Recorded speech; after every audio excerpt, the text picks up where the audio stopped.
We get some clarity on Matt Murray's situation going into next season, plus another NHL deal signed that could be looked at as a Nylander comparable, plus other news and notes around from the NHL. This is the Locked On Leafs podcast, part of the Locked On Podcast Network, your team every day.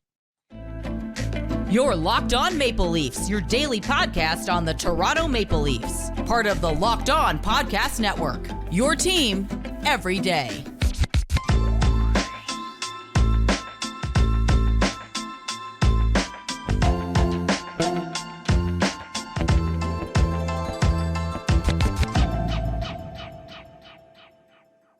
Hello and welcome to the Locked On Leafs podcast, your daily fix for all things Leafs. I'm your host, David Morassutti from Sportsnet. As always, don't forget that Locked On Leafs is a daily Maple Leaf-centric podcast, so be sure to subscribe for free wherever you get your podcast from and catch us up on YouTube. Subscribe there, Locked On Leafs. It is your team every day. And today's episode is brought to you by the FanDuel Sportsbook, official sportsbook of Locked On. Make every moment more. Don't miss the chance to get your no-sweat first bet up to $200 in bonus bets when you go to FanDuel.com/locked-on. All right. As we all know, we've been waiting for the Matt Murray decision. What was going to happen with Matt Murray? With the Ilya Samsonov deal done, Wednesday opened up the second buyout window, and it was no buyout for Matt Murray. The Toronto Maple Leafs opted to go in a different direction, and one that seemed likely when you hear about what some of the reporters had to say. But the Maple Leafs did announce today that goaltender Matt Murray is out indefinitely and will be placed on injured reserve long-term injury prior to the start of the season. Obviously, this is the big shoe we were waiting for because of two reasons. One, the Leafs were going to be over the cap for what the offseason would allow you to be over. And the Leafs would be over the cap going into next season. And many are wondering, obviously, why the Leafs decide to go with this route over the buyout route, because we did hear about the buyout route. The Leafs would have just been dinged $687,500 for this season, but then $2 million next season. But here's the issue. If the Leafs are putting Matt Murray on LTIR, well, then he wouldn't have been able to be bought out because you cannot buy out a player who is injured. And some people are saying, well, is he really injured, or are the Leafs just trying to get out of his cap hit with LTIR? Probably some of that. But here's the other issue.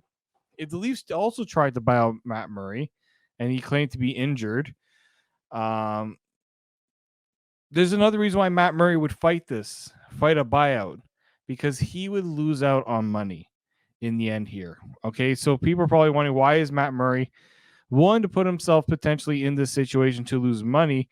Well, it's also because a buyout costs a player his salary, right? And so I do think that did play a factor into why Matt Murray potentially didn't want to go down the route of a buyout. Okay, so the LTIR situation, we'll see how long that lasts. If it's going to be the whole, I mean, at this rate, we're playing it for it to be the whole season, because the Leafs just can't bring in Matt Murray's cap hit whenever they feel like, right?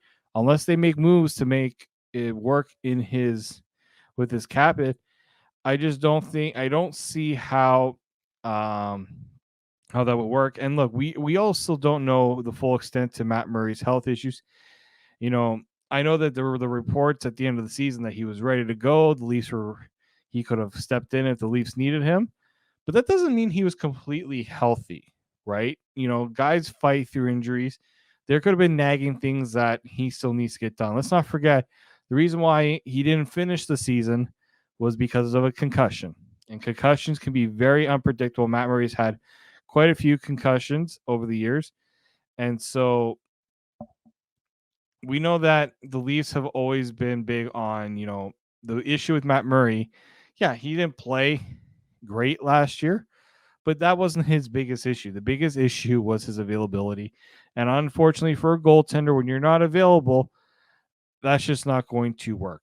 So, yes, this is a big win for the Leafs. Robota Island is back in effect. And my final note on this one here. For all the people that are saying the Leafs are getting away with circumventing the cap, how is the NHL allowing this? The Leafs are getting away with it, just like the Leafs have never really been a way to get away with a lot of things. Okay.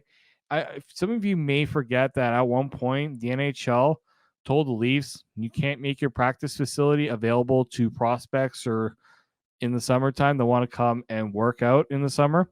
That wasn't allowed because it was a competitive advantage that other teams didn't have. The Leafs are not the only team to do this. The team that just won the Stanley Cup, the Vegas Golden Knights, had their goaltender out the entire year. Okay. And that allowed them to exceed the salary cap so that they could add in, a bunch of guys at the deadline. All right. So spare me the Leafs are getting away with something that other teams have gone away with many times. The Tampa Bay Lightning did that. Nikita Kucherov out the whole season and then comes back for the playoffs, and the Lightning just run through teams to get when they get Nikita Kucherov back, and we're over the salary cap in the playoffs too. So if you want this to not be a thing anymore, one, the Players Association, the NHL actually have to make the case to really push for investigations in these situations. And number two, you got to get rid of this silly idea that, if you don't want teams to take advantage of the system, then don't allow teams to exceed the salary cap in the playoffs. Make them cap compliant in the playoffs too. We know that's not going to happen. So you're going to have to whine about this all you want. The Leafs are playing a card that other teams have done. They're not the only ones who've done it. So I don't know what you want the Leafs to do. You want the Leafs to not take an avenue that a lot of teams have done. Then that would be bad management on the Leafs' part. Okay. So, and people say, oh, they could have easily bought him out. Well, if he's injured, you can't buy him out, because if they try to buy him out while he's hurt, this happened with Jared Cowan, actually. The Leafs tried to buy out Jared Cowan, the defenseman they got from Ottawa. It was actually one of those situations where the Leafs would have gotten money, like they would have actually gained salary cap. And Jared Cowan actually came out and said that it was a joke of a process. And so they just got rid of him when he was hurt. Well, if he was hurt, he would have been able to fight it, but it didn't work out that way. So, and I don't really think Jared Cowan had much of a career after that. So I think with these situations, this is on the NHL and the NHLPA to properly investigate them if they feel it's necessary. With Matt Murray, we can't say this guy just magically was never hurt and all of a sudden he's hurt. This is someone who's dealt with injuries, concussions, ankle issues all throughout the season. So did the Leafs take advantage of a situation? Yeah, they did, and they're benefiting from it. But, we don't know what Matt Murray's situation is. And the Leafs actually, if you go and you read Luke Fox's story, he actually reached out to the team to get a comment on the situation, because the Leafs just put out that statement, but maybe just to elaborate a little bit. Basically, Brad Treliving was not going to speak on the situation. At least we're not going to, noting that it's a private matter for the player. Okay, so I think we also need to realize the mental impact these injuries can have on a player. And you know what? Matt Murray may just need the year to get healthy, try to get himself back, and not try to battle through injuries to play, and maybe just try to give his body a chance to rest here as well. That's another aspect of this, the mental impact that Matt Murray's hasn't been healthy for a long time. And that's a toll that it takes. And the benefit here of him being on LTIR, he'll have all the resources, whether that's, rehab things, facilities and resources the Leafs can provide him. And obviously the NHL can provide him to get his career back on track. I mean, I can't say this is the end of Matt Murray's career. This would be premature to say that, but we don't know what's next for Matt Murray. I hope he's able to, whatever he does next, he's able to get himself back on track, because this is a guy who has had success in his career. Sure, the last few years have not gone well for him, but this is somebody who has, done some good things in his career. So you don't want to see a guy's career end because of injuries. You want it to continue as long as he is able and willing to. So hopefully that happens to Matt Murray, and we just wish him the best, and we'll see what else comes of this situation. I mean, this might not be the last time we hear about Matt Murray. we'll see. We're going to move on to a subject that remains a touchy one, the William Nylander contract negotiation. We now have another deal that I would say can be seen as a little bit of a comparable for William Nylander and the tough situation he continues to find himself in with the Leafs. This is the Locked On Leafs podcast, part of the Locked On Podcast Network, your team every day. Today's edition of the Locked On Leafs podcast is brought to you by the FanDuel Sportsbook. Take your first swing at betting MLB on FanDuel and get 10 times your first bet in bonus bets up to $200. That's right. Just bet $20 and you'll land $200 in bonus bets, win or lose. That's $200 you can spend betting anything from the money line, over under, who you think will get a first home run in a Blue Jays game, whichever you feel like putting it on. Go over and do that on the FanDuel app that is safe, secure, and super easy to use. Plus, when you win, you get paid instantly. There's no better place to bet on MLB or any other sports league than FanDuel, America's #1 sportsbook. So sign up today.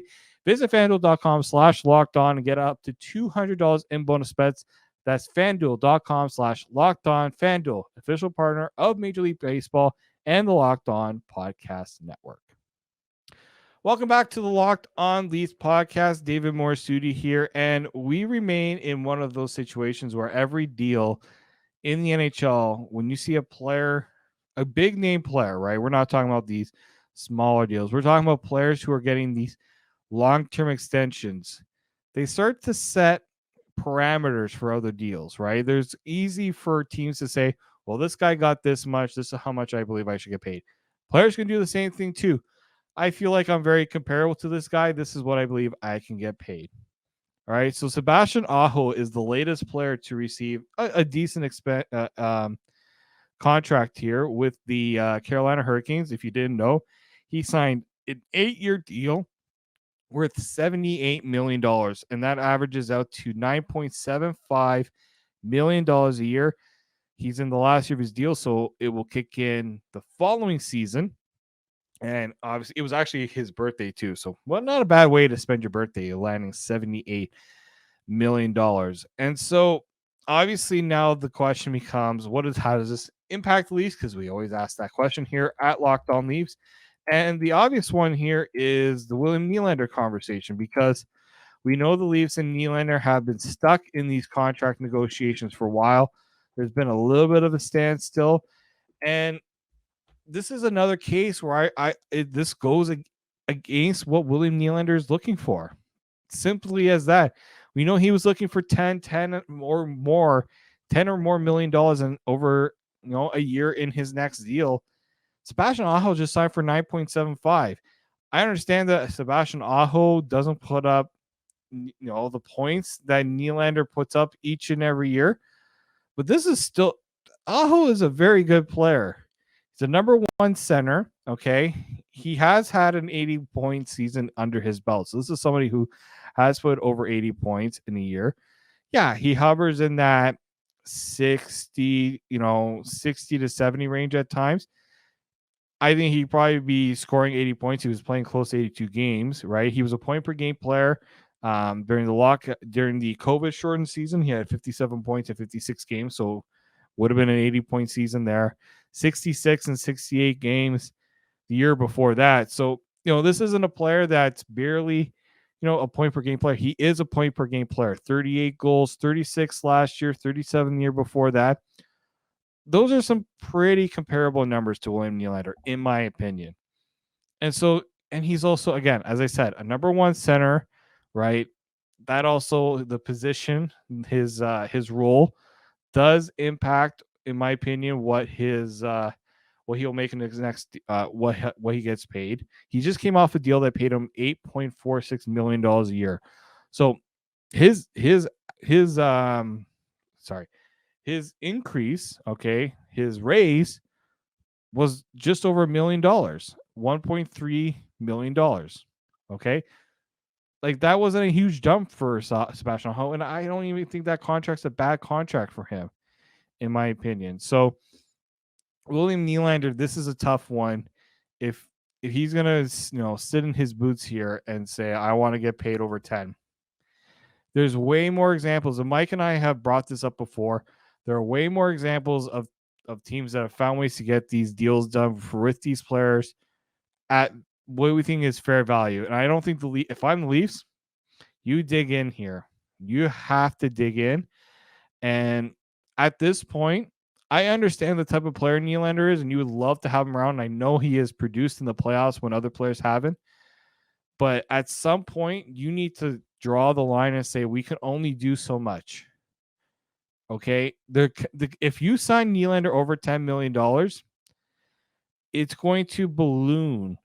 Okay, what it's going to happen on this roster going forward. It's going to balloon on what the other contracts with Matthews and Marner. Now, I would say that whole gap thing, I don't think you can. The Matthews and Marner can say they're so much better than Nylander that they can ask for way more.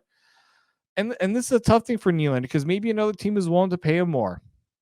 And that's something maybe the Leafs can try to figure out, is if there's a team that would sign him to the deal maybe close to what he wants, and the Leafs can get something that they can use in return. I just think the imbalance here of trying to sign, so many guys over $10 million, it's not going to be sustainable. I just don't think so. And I understand the cap is going up. The cap isn't going up like $10 million. It might go up $3 million. Yes, that helps marginally, but you have to think of also trying to add around these guys, build a team around these guys. Okay, so you see Aho get the 8 years, 9.75. If Carolina can get Aho to take that, you gotta tell Nylander it ain't starting with a 10. Maybe you can make the case it's closer to 9, but I wouldn't be going that high over 9. I just don't think the comparables are there for him to ask really for that much more. 9 would have to be, I think, max if you're getting the 8-year term. That's the other important one here, the 8-year term. And look, Austin Matthews is in the same boat too. He wants to get 3 to 5 year term. He ain't exceeding his per year value of 13. I wouldn't do that. You can't be giving the players everything. I understand you want to make sure your players are taken care of. They're paid what you believe they're worth, but the team's also, it's got to make sense for the team here too. So I do want to think that Brad Living is, he's got the Leafs' best interest in mind here, right? It's tough. These are tough negotiations, but sometimes it's those tough negotiations that kind of leave you in this position where you gotta make the right decision for the team. I do think Brad Living will do that. I do think he has the Leafs' best interest in these cases. So we'll see how that all plays out, because there's a lot I think that still have to be done with this Leafs team. I think they're nowhere close to being done of this offseason. Matt Murray, that situation's handled. The goaltending is handled for next year. Maybe they bring someone in on a PTO during camp. Other than that, I don't see much more happening in that regard. And then obviously we got to figure out the extensions and other players that maybe they want to look to add, but someone's going to have to come out in that case too. So it'll be interesting to see how they navigate that. All right, so on the other side, I'm going to discuss kind of a few things kind of lurking around the NHL. There was a big retirement that happened here, so we're going to see where that how that impacts the Leafs, because it does impact the Leafs a little bit, in my opinion. So we'll discuss that on the other side here on the Locked On Leafs podcast, part of the Locked On Podcast Network, your team every day.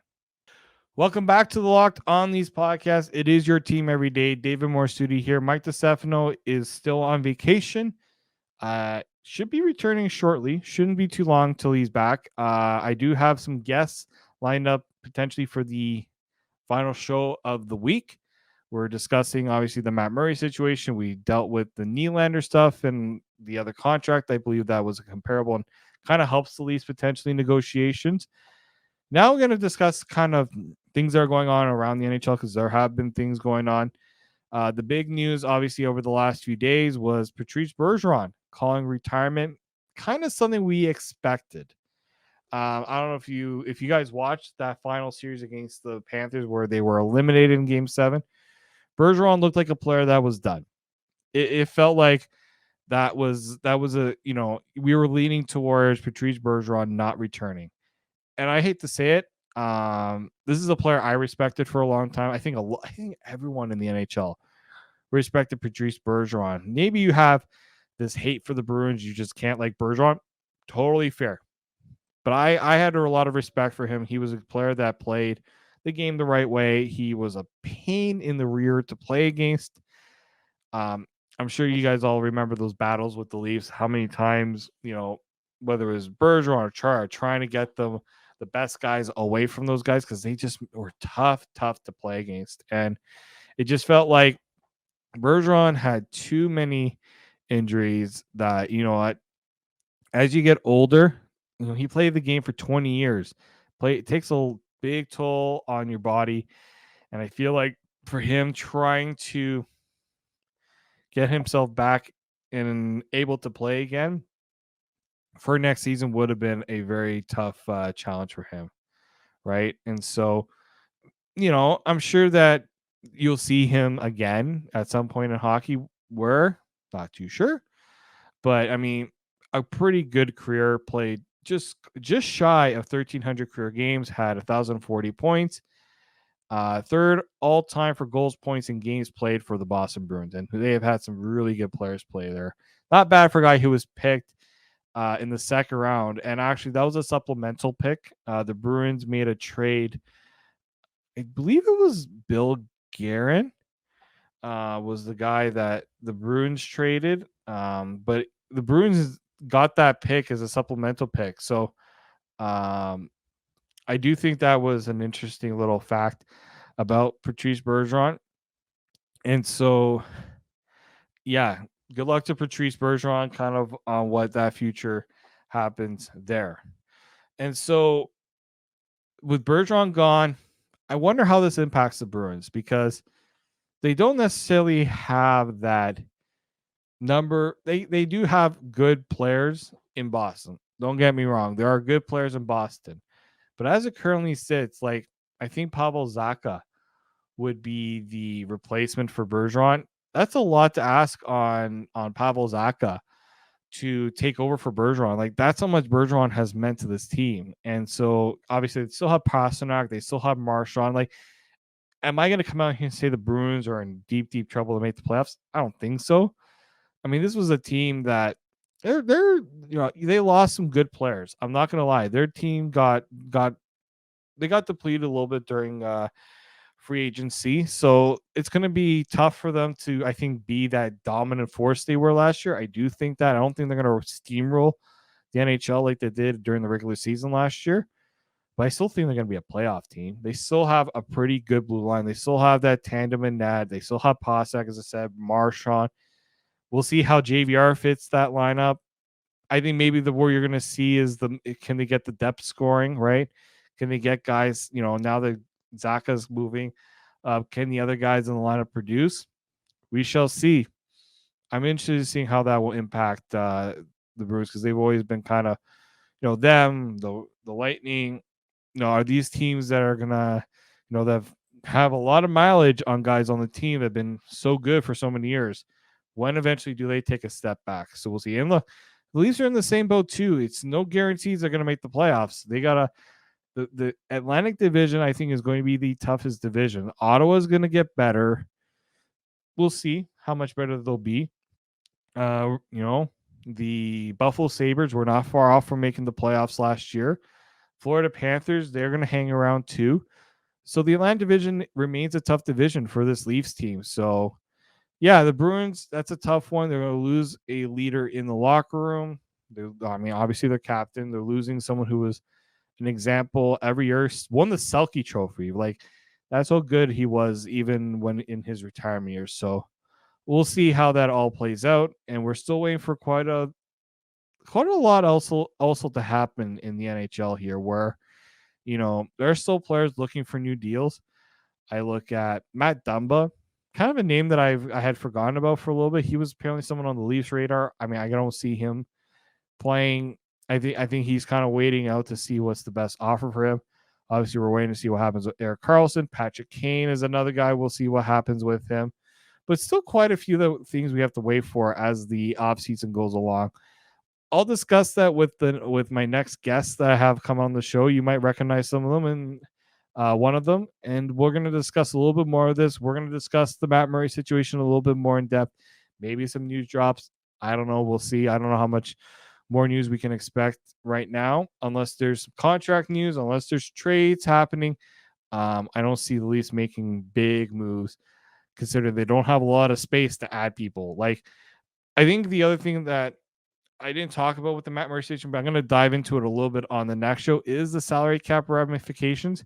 Basically, even with Matt Murray and Jake Muzzin LTIR, there's still work to do to get this team to be cap compliant. I'll discuss a little bit more of that on the next episode here of the Locked On Leafs podcast. I want to thank you guys all for listening and supporting the show. Make sure you tell all your friends to subscribe wherever they get their podcast from, and help us reach our new milestones here at the Locked On Leafs podcast. We're one subscriber away from 3,800 subscribers. Our YouTube channel has been growing all summer long. I really do appreciate that. I want to see us get to 4,000 before the season starts. So 201 subscribers between now and the season.